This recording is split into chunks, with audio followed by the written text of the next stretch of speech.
Morocco. This kingdom, forged from Arab, European, and African cultures, offers us the exotic magic of the Orient, right next door to Europe. It's hard to resist as the country's enchanting light works its magic on you. And the people we're going to meet are all reflections of that warm glow.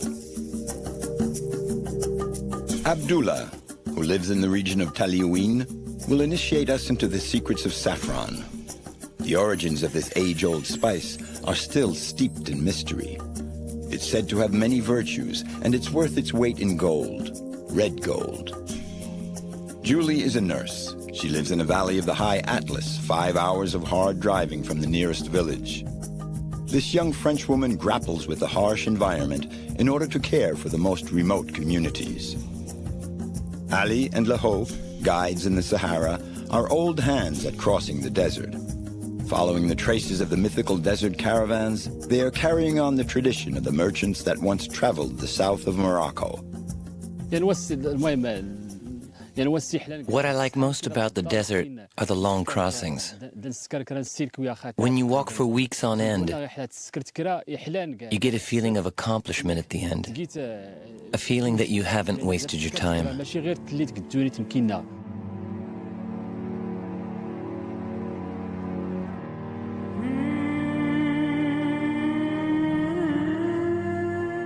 The rugged range of Jebel Sirwa is a stunning link between the high Atlas and the Sahara, a land where you don't expect to find any trace of life. A voyage that only begins there where the trail ends.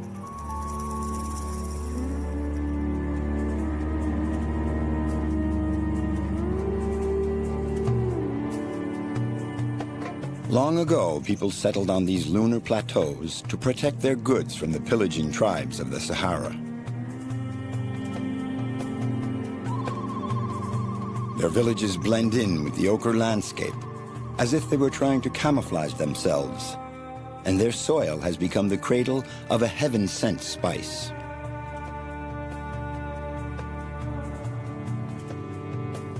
They say that saffron was brought here in the 9th century by a tribe traveling from Arabia to Andalusia.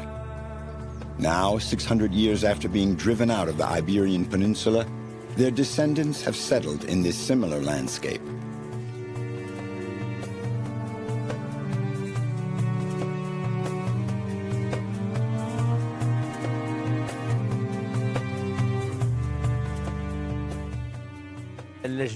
Our great-grandparents were already growing saffron. It's part of us. We've been growing it for ages. We've all grown up with it. We've always grown it here in Taliouine. In other places, they're just starting to grow it.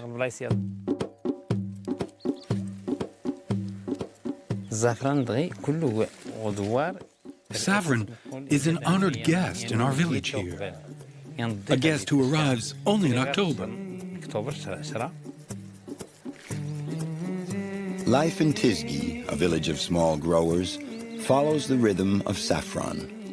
For Abdullah and his family, this delicate plant is their whole life. It flowers for only 15 days a year, but from the picking all the way to the selling, it demands painstaking work. Everything about this crop has to be done by hand.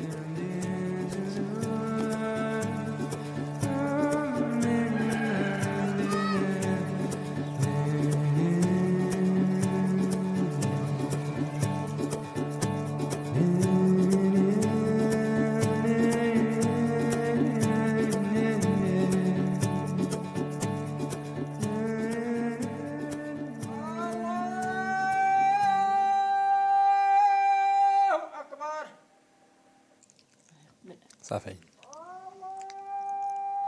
أكسلتي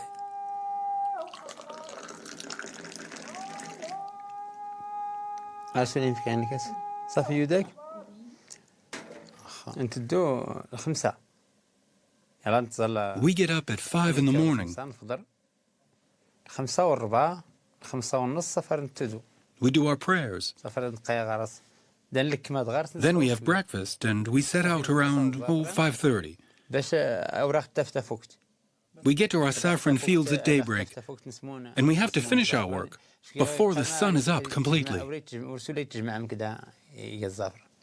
I think that's an interesting thing.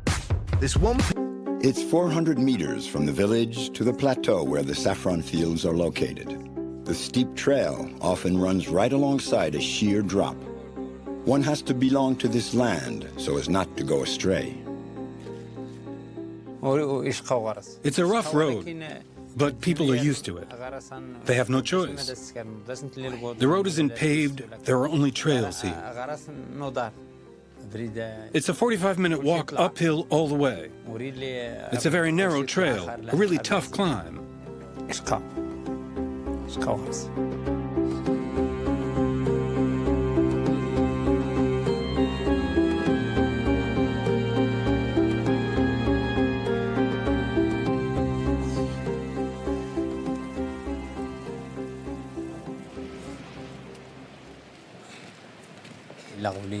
The trail is washed out in spots because of the rain. We repair it every time, but it keeps getting damaged. There's a storm, and that's it. Just this year, we've repaired it 3 times. Caught by the first rays of the sun as they climb, these intrepid saffron growers run a race against time every day during the harvest.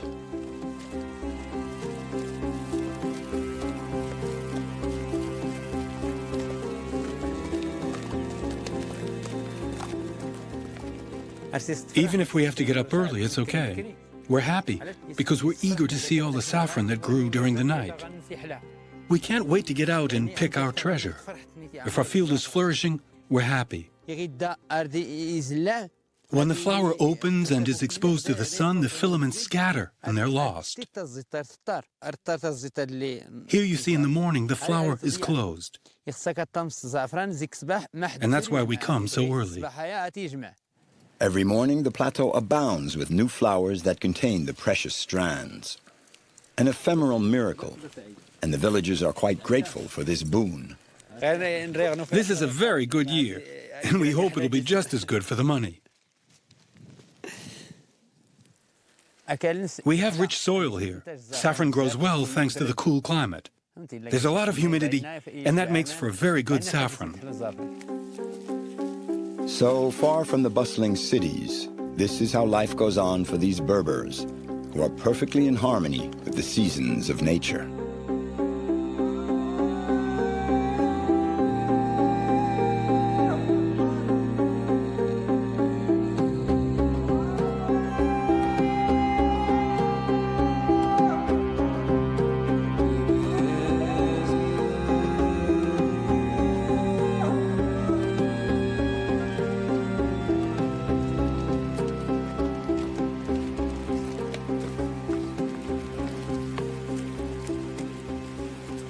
The harvest follows the rhythm of the sun, and they have to stop picking as soon as the plateau starts to get warm.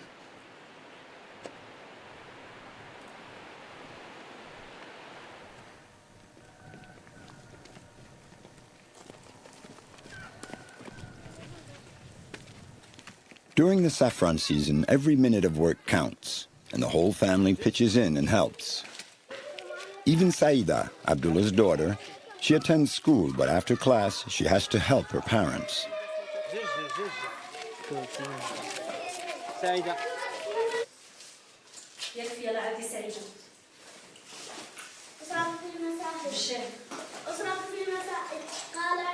متى يحل وقت مسلسل أجابه أبوه اصبر حتى تنتهي نشرة الأخبار لا تحطم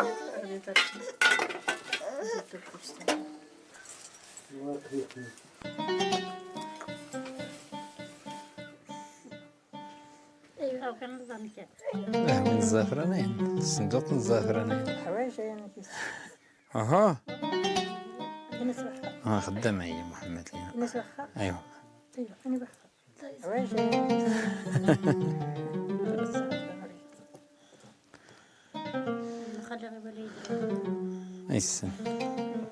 الزعفراني Saffron is vital to us because it's our only resource. That and a few animals we raise. But saffron is our #1 source of income. It's gold. It's gold, thanks be to God.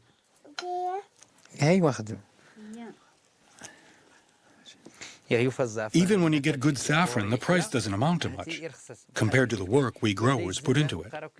Your eyes get tired, your hands, your legs.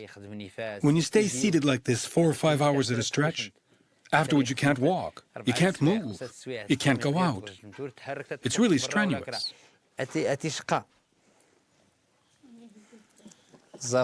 You work night and day during the saffron harvest, right up till the end, and the work has to be done right away. You can't put things off. It has a very short lifespan. If you let it go for 2 days, it's lost. It's just 1 month's work a year, but it's the equivalent of 4. After a month of intense activity, Abdullah is ready to set out on a long road trip.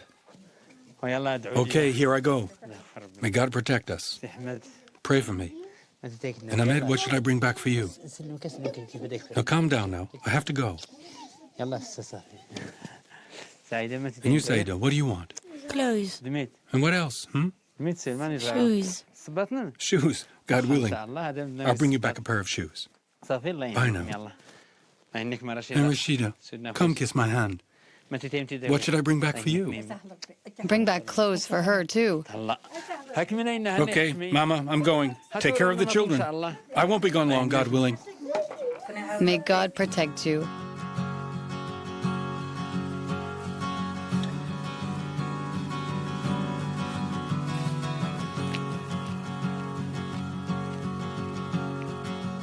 This small saffron grower from Tizgi will sell his red gold not just in the local cooperatives and souks. He'll go well beyond the region of Sirwa. From village to village, wherever his encounters may lead him, Abdullah takes us along on the second phase of his work when he is a door-to-door salesman.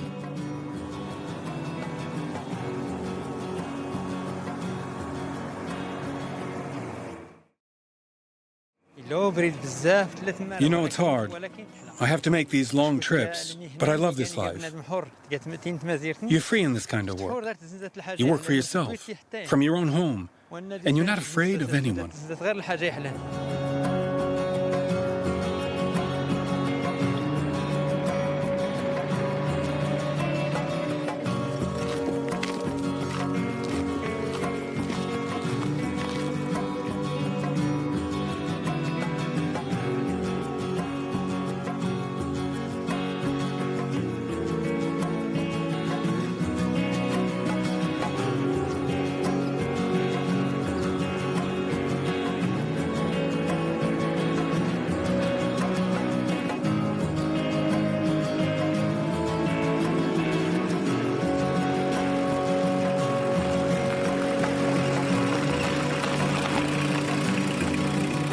السلام عليكم.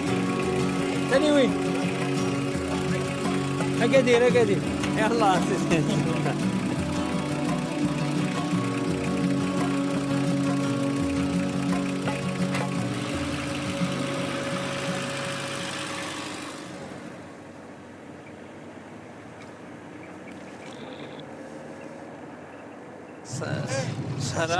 How long will you be gone this time?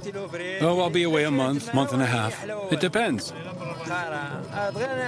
I'm going to Ouarzazate, Rala, Rashidia, Gulmin, Tinouir, Tinjded. I'll sell my saffron in all those towns.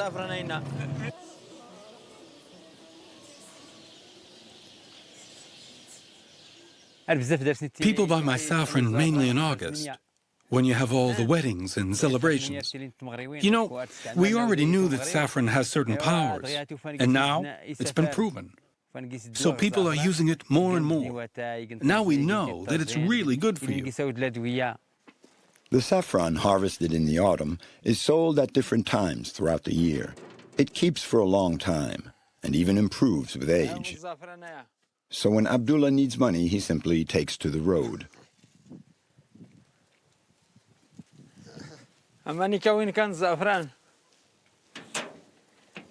السلام عليكم. السلام ورحمة الله. بخير. مانيك لاباس؟ بخير تهنا. لا. لاباس كله. ما تزنزات. زعفران الحر. واخا يلا بشكرا. يلا سيدي بسم الله. يلا. مرحبا. Here we go. واخا يلا. Let's have a look. It's pure saffron? Of course it is. Top quality. It comes from my village. My saffron comes straight from my fields. I don't buy it in the souk. Okay, I'll take 5 grams. Well, look at it. Just take a whiff. Great. It's good. Homegrown, good. Even though it's this year's, it's light and dry. Nothing more delicate than the scales. The scales have to be precise. Well, you see, they're accurate. Good. That'll do it? Yes, that's perfect. That smells good. You're right. Plus, it has medicinal properties. It's good for colds and teas. It's good for what ails you. Yes, it's good for everything. It's even good for death. Oh, that I didn't know.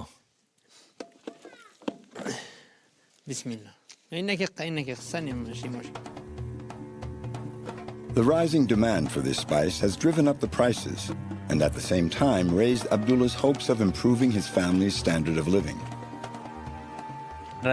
By selling my saffron, I can buy clothes for the children, some sugar, tea, and flour. That's how it is with saffron. Saffron is money.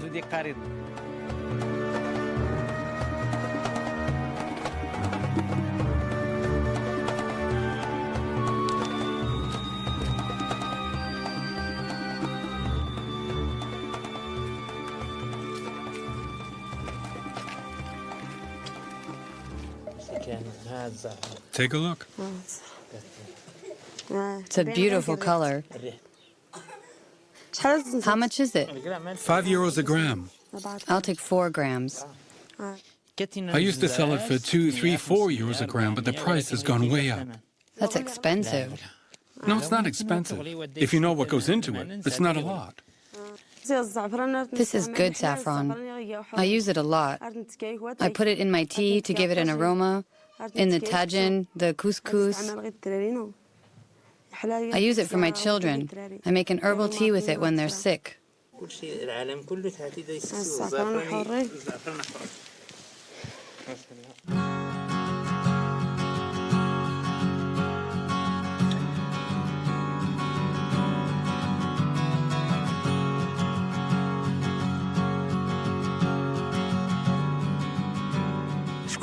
Live in a city?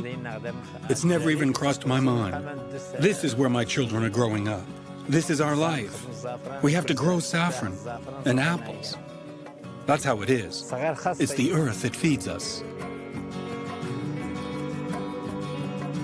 At the end of this voyage, the simple freedom of these men of the earth is a natural gift that feeds its own dreams in the silence and immensity of the high plateaus of Sirwa.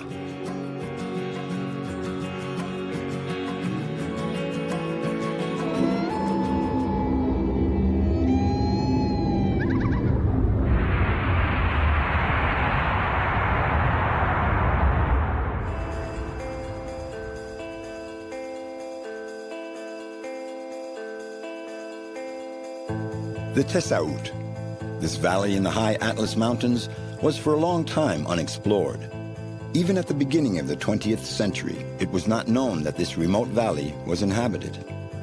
It seems as if the modern world had stopped on the threshold of these deep gorges. Julie, 24, is a nurse. She left her life in the city of Lyon in France to spend a year in Morocco. Along with Khadija, her interpreter, she takes care of the people of the region. A minibus has set out during the night on the valley's single track to come get the 2 women and take them to the site of their next consultation.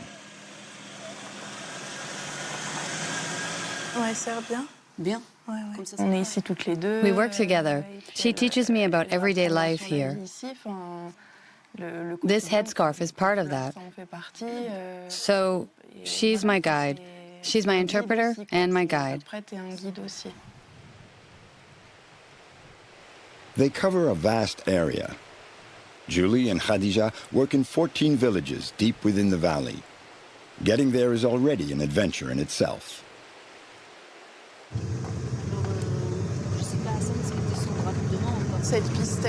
This track is very long. It stops in Magdaz. From there on, there's no more road. So we feel like we're in a completely isolated corner of the planet. It seems really far away from everything.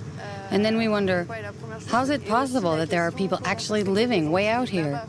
We think, my God, it's almost unnatural.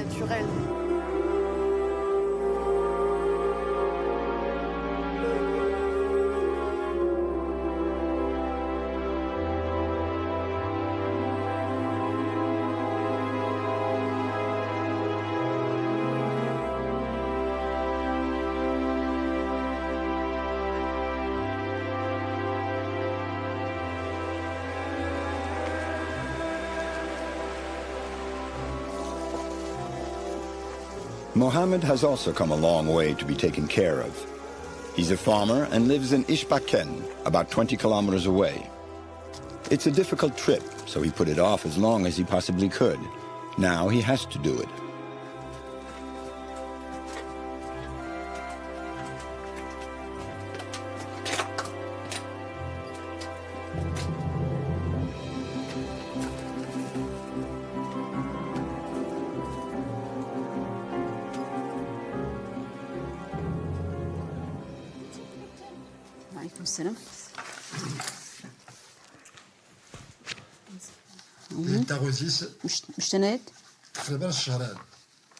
It took him 4 hours on muleback to get here.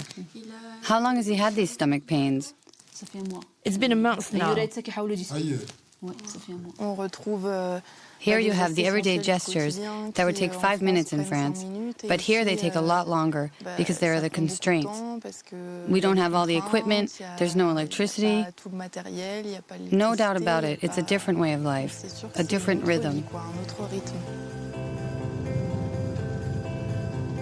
Not much comes into this valley. Only a few of the local drivers are willing to tackle these rough roads. They are the only link between the first town and the inhabitants of the Tessaout Valley.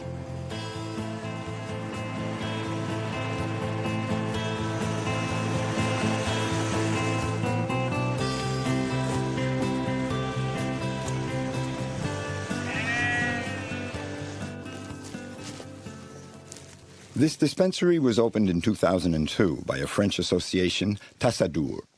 Nurses come here to work for a year. They provide basic medical care and take part in public health programs. We take care of the children, all the vaccinations, and the pediatric problems that might come up. Digestive infections, ear, nose, and throat, general medicine. And there's the family planning programs and a lot of pregnancy care and emergency care. That happens a lot. And we're also a presence for them. We've realized that the commitment and values are much more important here than the acts themselves. So just being here with them reassures them. It means a lot to them.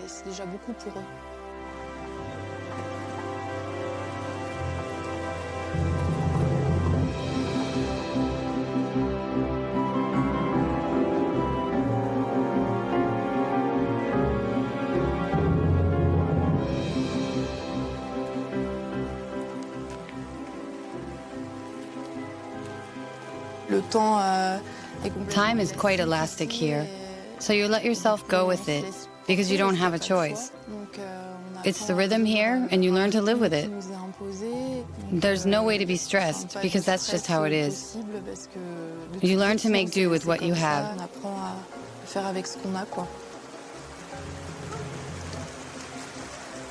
The most important thing in Tessaout is the Wadi, this stream of the same name.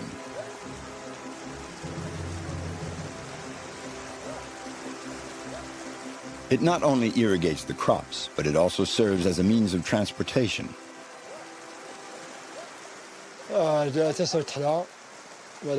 It's a beautiful valley, but it's hard living here in the winter, especially when it snows.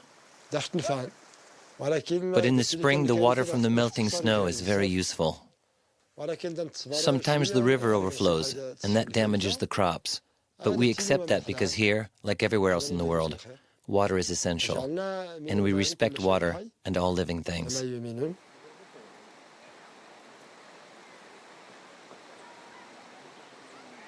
The Tissaout is a magnificent region. It has a lot of water.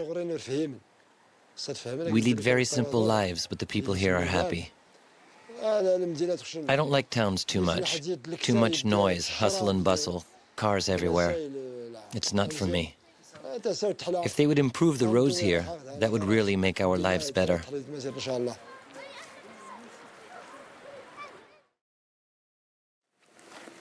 We go along with Julie and Khadija on the path to Taslint, 10 kilometers down from the dispensary, where they have to do some vaccinations. Most of the time, the two women make the trip on foot, conditions permitting. We can't really make long-term projects because we never know what's going to happen.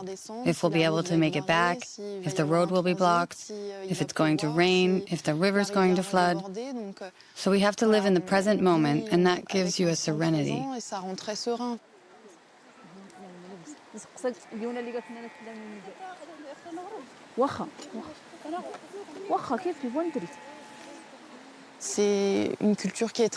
Their culture is very strong.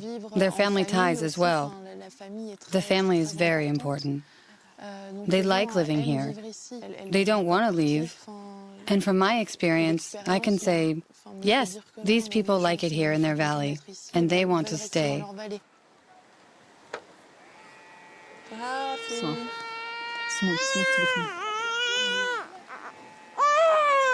صافي سموت تبسم تخيل ميت Elle a mal au dos, elle a fait un faux mouvement. Life is hard here. The people, the women have to work in the fields. It's hard.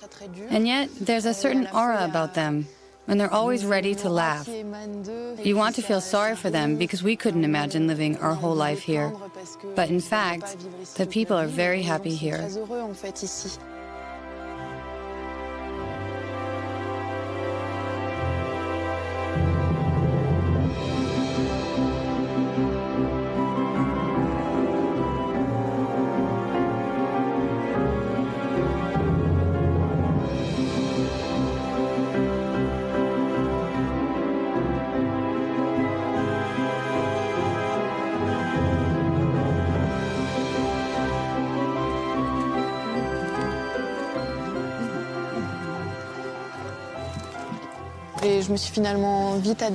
I adapted to life here pretty quickly.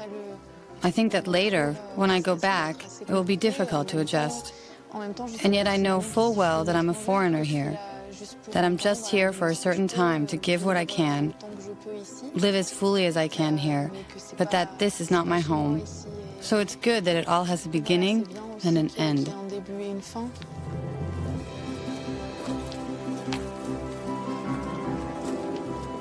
Julie has surely found here the essence of what drew her to this profession. An authentic bond with these men and women whose everyday life is so different from ours.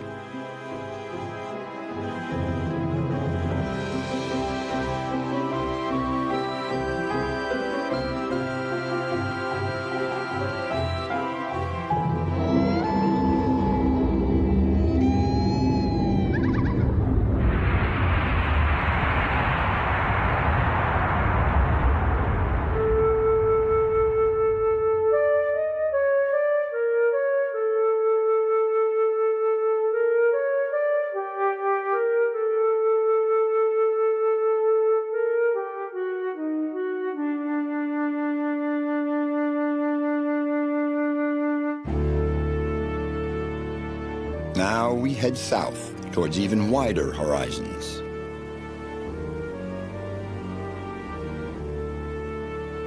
Towards a land where the voyager loses himself in both space and time.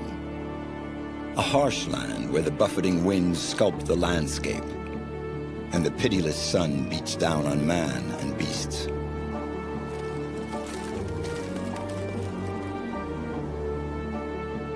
Here we're on the outskirts of the Sahara, halfway between the plains of Tafilalet and the Dra Valley. This region is the home of a myth, the myth of the great caravans.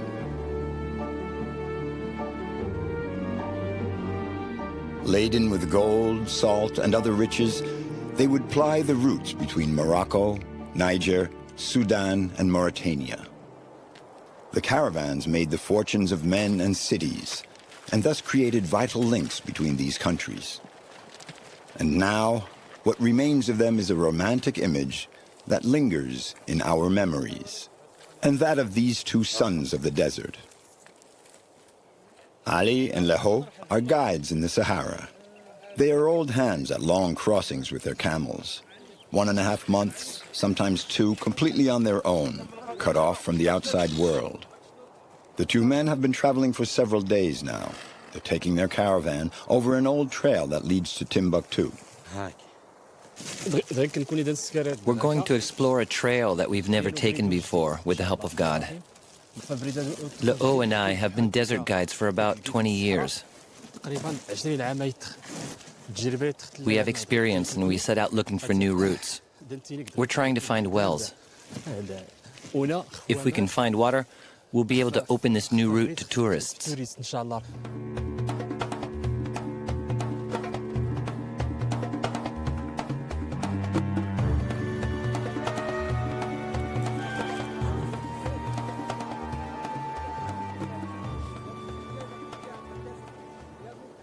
The caravans used to transport dates, barley. There were no cars. It was done by camel. In the old days, they would carry a little gold and money that they would hide. It was all carried by caravan. They also carried salt. Right, and salt too. They'd carried henna. They used to carry a lot of henna. Now, there are no more caravans. That's all finished.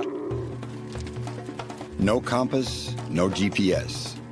They make their way to the Dra Valley by reading the signs of the earth. For several centuries, the columns of camels furrowed these fields of stone, but the traces of their passage are beginning to fade.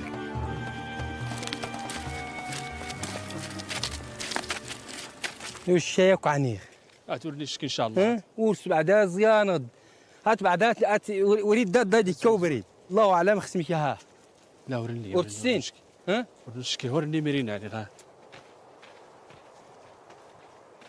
We'll be right back. We're going to try to find the trail.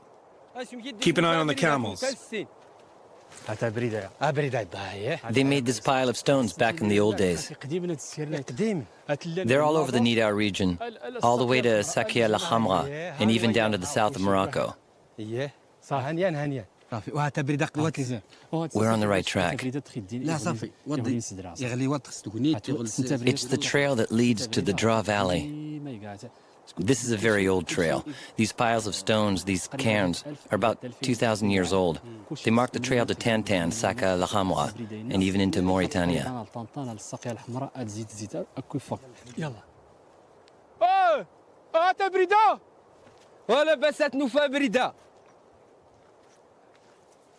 الحمد لله ربي يلا ربي ويا العفون سنيديرا يا ماضري ونغول يا معذور الله ربي الله ربي يلا ربي ويا العفون سنيديرا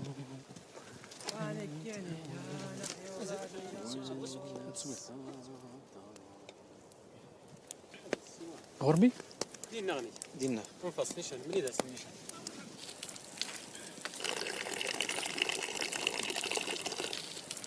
ما بريم سياسة يمكننا أفراد جاس وتاي أي خلاد وتاي السكر ومان توا يزد زند الجوات خلتني تتف زند الجو تقريبا تمدين تسليم كشلا مرات حلا ولكن بزاف الصحراء I like the city from time to time. But it's in the desert where I really feel alive. I feel part of a whole. I really feel my soul. I'm at one with nature, and I feel close to God. I feel a presence in this vast wilderness, in the starry sky, the moon. Out here, my thoughts become focused on life's essentials, the family, and especially my children. I feel at peace. The desert, it calms the soul and the mind.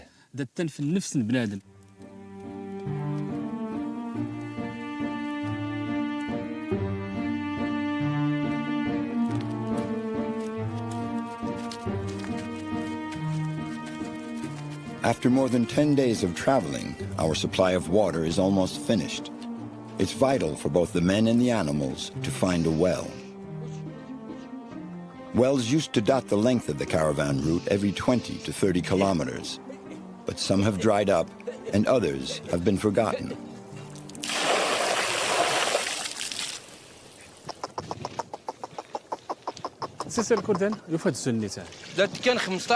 They can go 15 days without water, and now it's only been a week. When water is available and they drink as much as they want, they can hold out for 15 days. And they'll drink about 40 liters of water now.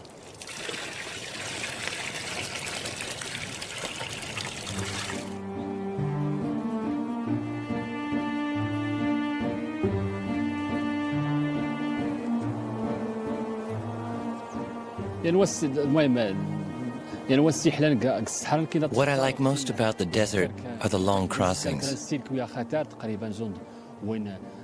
When you walk for weeks on end, you get a feeling of accomplishment at the end. A feeling that you haven't wasted your time.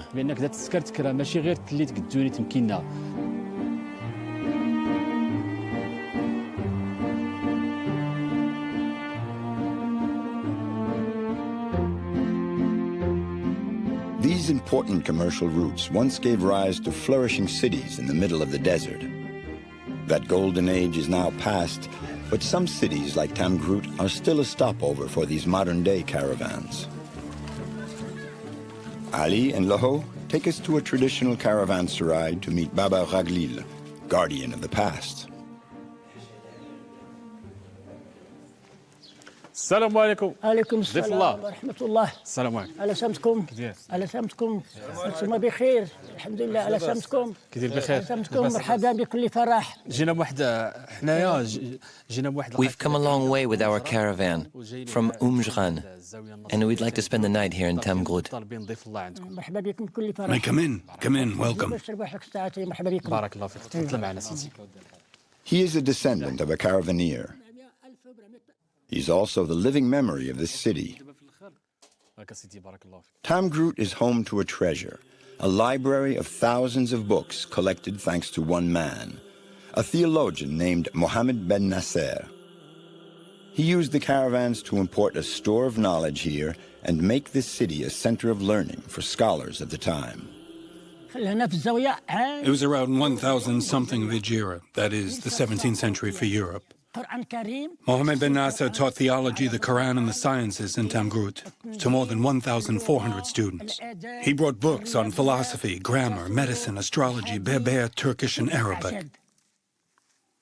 Our library's oldest book dates back to the year 483 of the Hijra, 1063 of your calendar.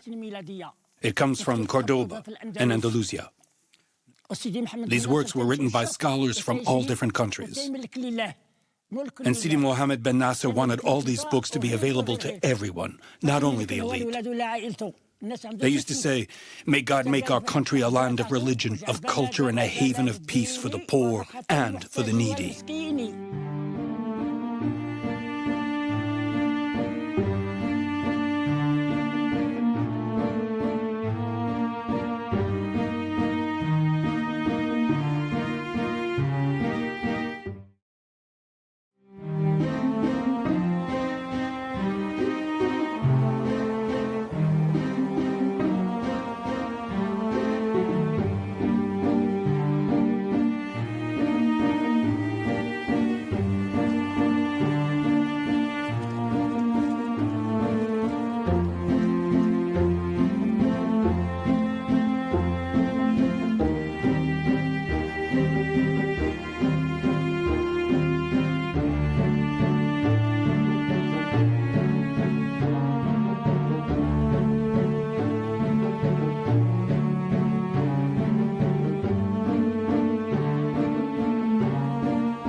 Ali and Laho know that to open the trail once they get past Tamgroot, the caravan is going to have to face a formidable obstacle: these high cliffs.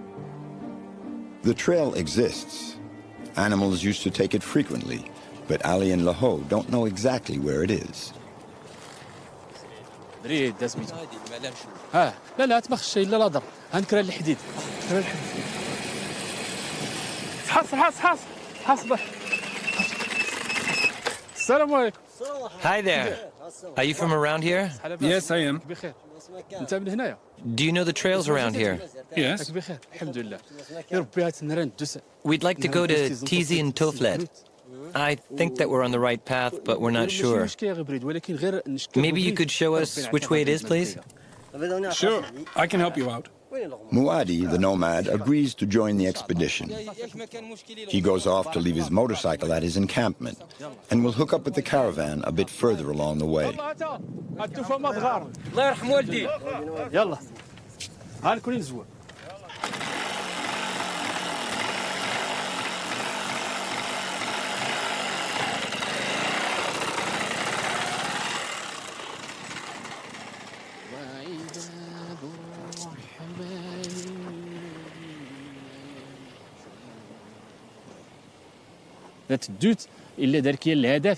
When you set out, your goal is to arrive at your destination, whatever the cost.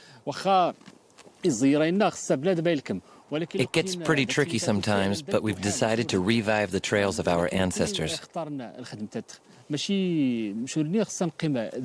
In spite of the heat and the difficulties, I won't give up. Otherwise, that would be the end of everything.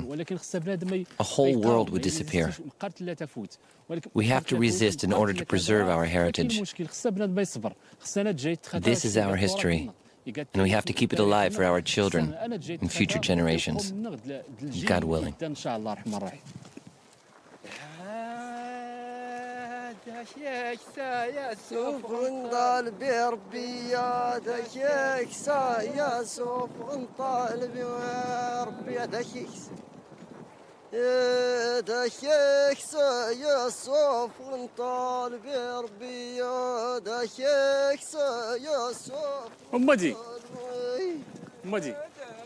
Muadi, did you know the people that used to live here? Yes. It was the Balu family that used to live here. They didn't have any blankets.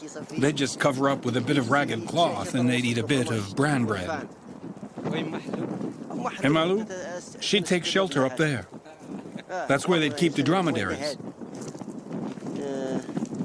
And a little further up is where he would stay, off by himself, and eat on his own.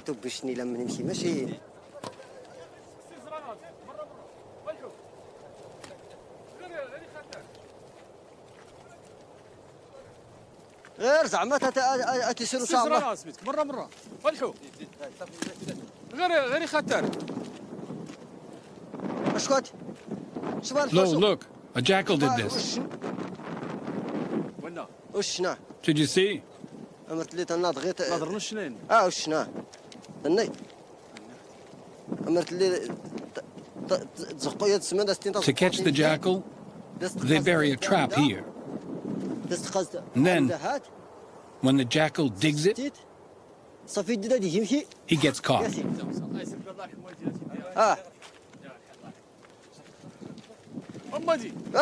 Hey, Muadi, which trail do we take? The one on the right.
Ali, please go check with him. I'm telling you, it's okay. No, Ali's going to check it out with you. We're not going any further until we see what the trail looks like.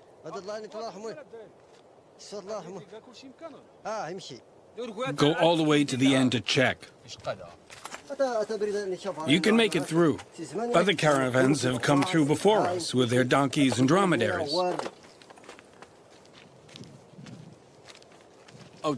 Here, we're coming into a really tricky passage. Muadi knows the trail well. He says if we don't take it, we'll have to make a long detour all the way around. We'll have to tighten up the loads. Each one leads his dromedary, and we'll trust in God. But still, it's extremely rocky.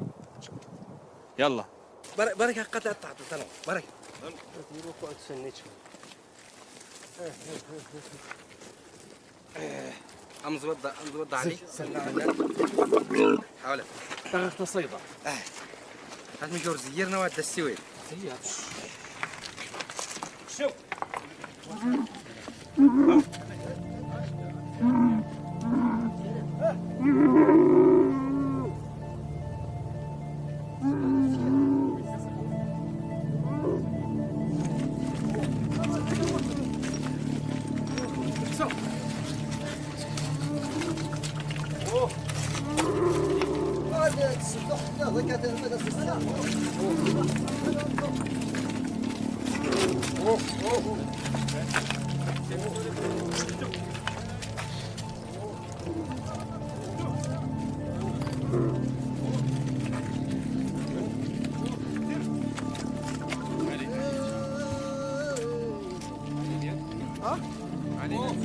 ما شاء الله أيوة أنا يا ما شاء الله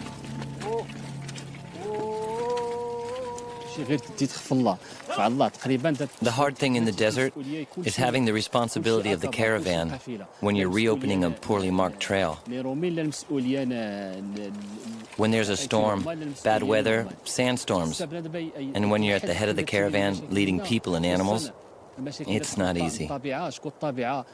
You really have to back each other up in all situations. We may know the region very well, but even so, we always have to be very alert. Sometimes it's hard, but I wouldn't change my life for anything in the world.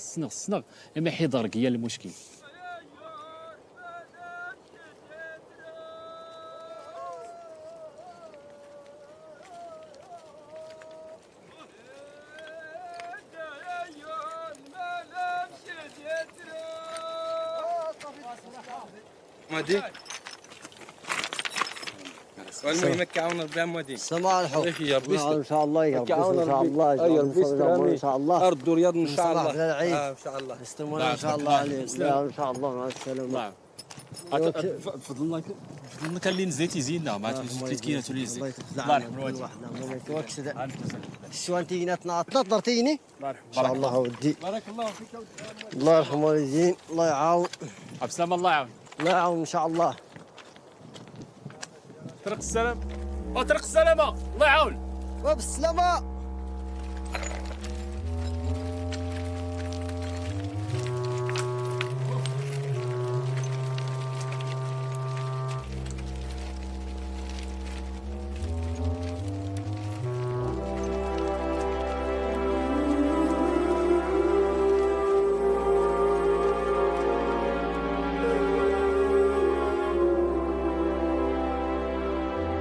Take to the road, make the journey, strike out to discover new lands, new hopes, and everything else will be granted to you.